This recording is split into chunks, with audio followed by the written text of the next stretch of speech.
What's up, violinists? Today we're going to be going through some Guild Wars on Epic 7. As many of you know, it's been a very long time since I brought out any content, and I do apologize to that for anybody who has been following my channel and is actually watching this particular video. As you can see, I am playing Epic 7 now, and just to give you an idea of where I've been and what I've been going through, I went through several games since Dungeon Hunter Champions, just really trying to find a game that I felt was going to actually be around and even be worth my time. And I have to tell you, this game is it in my opinion. Before this game, I started actually playing, I believe it was Darkness Rises was first, which I did a first look video of that is still on my channel, I do believe. And then after that, I stopped playing it and I went to another game called King's Raid, which is another really good game, but there was a lot of flaws in it, mainly it being that there was just a lot of grinding and it seemed like a pointless grind because there was no end game content, which actually when I quit, they did release something for in-game players. So if you are interested in that game, I actually do recommend playing King's Raid. It's not a hero collector like this game. It instead is a gacha based on your equipment, and therefore you can get any hero that is in the game whenever you choose to actually get them. But going on from there, I actually started playing Epic 7 and I really got into it and I was like, you know what, I could actually get back into making content for this game. And I decided to do it.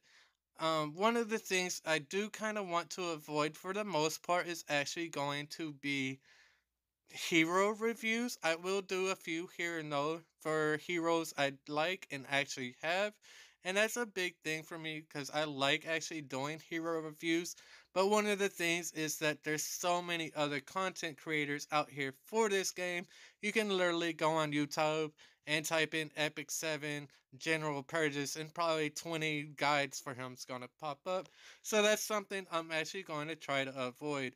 And so what I plan on doing with Epic 7 is mostly my Guild War videos, which I'm doing right now as you can see, and also a little bit of PvP stuff.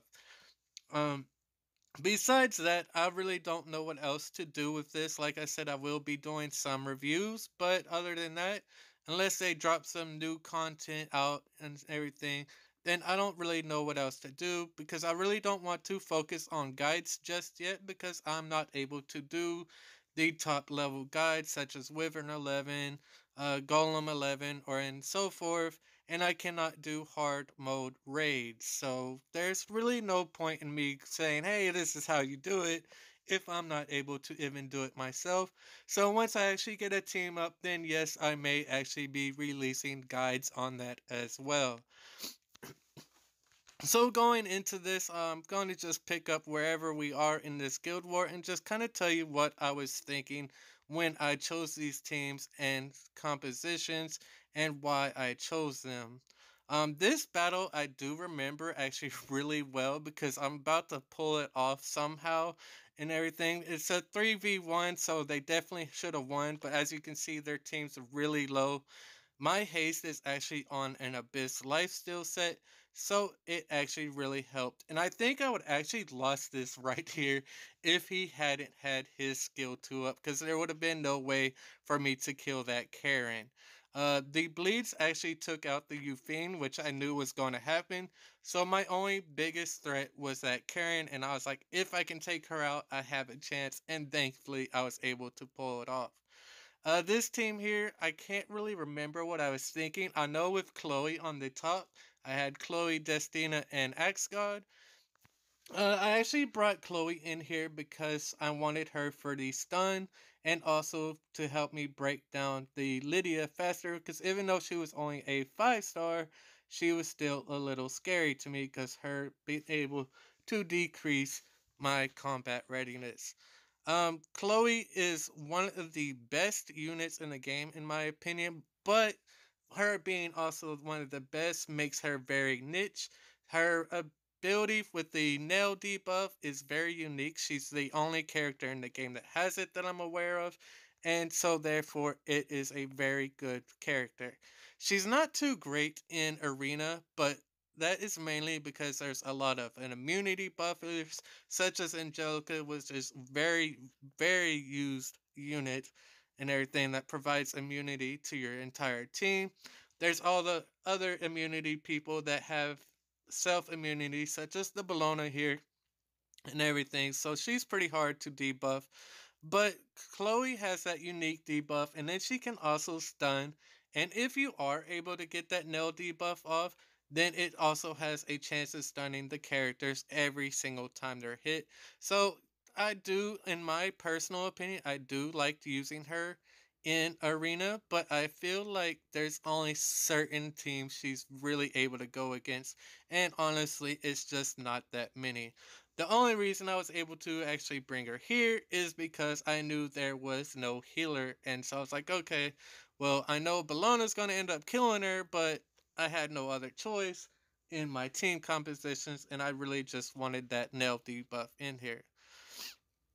For this team, I'm pretty much just going for a cleave because I was hoping that if the Rusa did go first, which I was pretty sure, whoever went after him was going to hit Purges, and then Purges, of course, is going to use his stun when I got my turn, and then my Blaze Dingo followed by Haste was going to be able to pretty much clean up after that, which is actually the case. They actually make it really easy once my turns get through.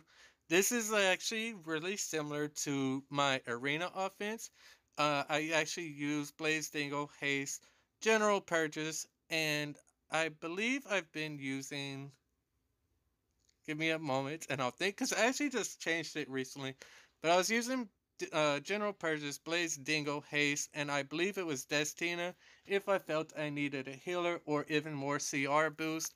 But mainly, I actually bring either Chloe or Sid, depending on how the elements of the other team go. This team, I really can't remember what I was doing either, and I'm just realizing how horrible the editing of this video is. It cuts straight into it, so I will try to do better on the next ones. I'm still not used to using this editor, because it has been quite some time. Here I actually remember bringing this team now since I was just seeing Assassin Card Judah. He is really annoying to me, so I needed a little bit more sustainability and a cleanse. So this is why I actually brought my DN.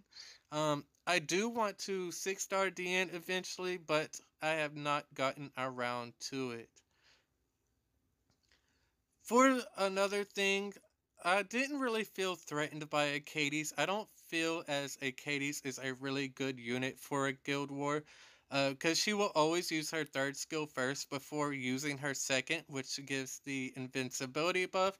If I remember correctly, I don't have Acades built, so I'm not sure exactly if it's her skill 2 or her skill 3 that does the invincibility, which makes her Acades in my opinion. So I knew as long as I was able to actually take her down, then this fight would have been in the bag, and I'm pretty sure I'll actually be able to clean it up here as well. Because she is actually a little bit slow, I've noticed. Assassin Karzuda, if you have him, definitely build him. He's one of the best PvP units in the game. He is super annoying. I would love to have him. My personal preference is actually tankier units like bruisers and tanks. So he would be a godsend if I ever pulled him as my first light and dark Nat 5. Yes, it's been 6, 7 years almost that I've been playing gotcha games, and I still, even as a play-to-play player on some of these games, including Epic 7, um, I've just never pulled a Nat 5 Light Dark hero. So, whether it be bad luck or good luck, it'll happen eventually, and when it does, I just hope it's somebody that was worth waiting 6 and 7 years for. But I doubt it's going to be that. This next fight, I'm not really sure, but it'll be up in a moment. We have Shadow Rose on the enemy team. Bella and Lorena. I do believe I actually lost this one because for whatever reason, instead of taking out the Lorena first, I actually went for Shadow Rose. I actually really don't know why, because Shadow Rose is really only mainly good for her first turn on splitting your units up and everything and pushing yours back while her pushing hers forward. But other than that, I just don't feel threatened by her. And also, I should have took her out because she is the Lorena is the only 6-star on this team. I'm now realizing. I believe when I did this fight, I was like ready for bed and just super tired. I was like, oh yeah, I have to do my arena, so or my guild wars, so I just kind of rushed through it. And I actually ended up paying the price and got the 2 wins and 1 draw here, as you can see, because that Lorena is just tearing through me.